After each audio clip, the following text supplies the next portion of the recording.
अमेरिकी राष्ट्रपति Donald Trump ने इसी साल जून महीने में कनाडा में हुए G7 शिखर सम्मेलन के दौरान कहा था कि 2014 में रूस को G8 से निकालना बहुत बड़ी गलती थी। अगर इस समूह में रूस होता तो यूक्रेन में युद्ध नहीं होता। ट्रंप की कही इस बात पर रूस ने सहमति जताई थी। हालांकि ट्रंप की टिप्पणी के करीब 6 महीने बाद एक बार फिर रूस को समूह में वापस लाने पर सहमति बनती दिख रही है। यूक्रेन के साथ शांति समझौते के लिए जो ड्राफ्ट तैयार हुआ है उसमें ये बात कही गई है।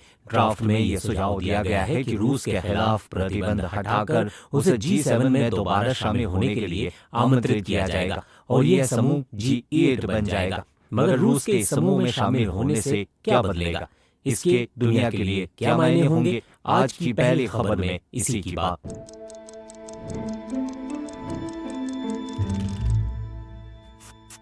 2014 में रूस ने यूक्रेन के क्राइमिया को खुद में मिला लिया था और इसी के जवाब में तब उसे G8 से बाहर कर दिया गया था। अब जब यूक्रेन की 20% जमीन पर फिर से रूस का नियंत्रण है तो उससे समझौता करने के लिए G8 में वापसी की बात हो रही है। G7 आर्थिक रूप से संपन्न देशों का समूह है। इसमें Britain, Germany, Italy, Canada, America, France और जापान शामिल है। इसका पहला शिखर सम्मेलन 1975 में फ्रांस में हुआ था। अगर रूस G8 में वापसी करता है तो इसके कई मायने होंगे। भारत के प्रमुख अंग्रेजी अखबार द हिंदू के अंतर्राष्ट्रीय संपादक स्टैनली जॉनी ने एक्स पर एक पोस्ट में लिखा है, अगर ट्रंप की यूक्रेन पर 28 सूत्री योजना अपनाई जाती है तो क्राइमिया और डोनबास पर रूस के नियंत्रण को मान्यता मिल जाएगी। रूस उन अन्य क्षेत्रों पर भी नियंत्रण बनाए रखेगा जिन पर उसने कब्जा किया है। वो कहते हैं रूस को G8 में शामिल होने के लिए आमंत्रित किया जाएगा और उस पर लगाए गए प्रतिबंध चरणबद्ध तरीके से हटाए जाएंगे।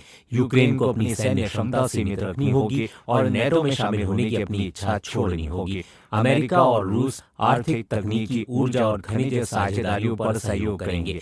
यूक्रेन और यूरोप अब भी नहीं समझ पा रहे हैं कि वो कितनी गहरी खाई में गिर चुके हैं।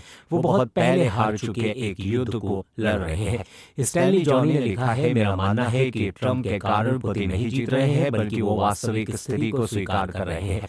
ज़ेलेंस्की कहते हैं कि अमेरिका से समर्थन मिलने के बदले सम्मान चुनेंगे, लेकिन वास्तविकता यह है कि अगर अमेरिका से समर्थन नहीं मिला तो शायद सम्मान भी खो देंगे। रूस का होना अहम क्यों है?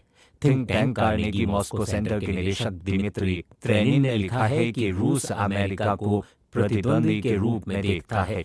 दिमित्री कहते हैं इसके बावजूद रूस को G8 से बाहर करना और G7 के प्रारूप पर लौटना व्यावहारिक नहीं था।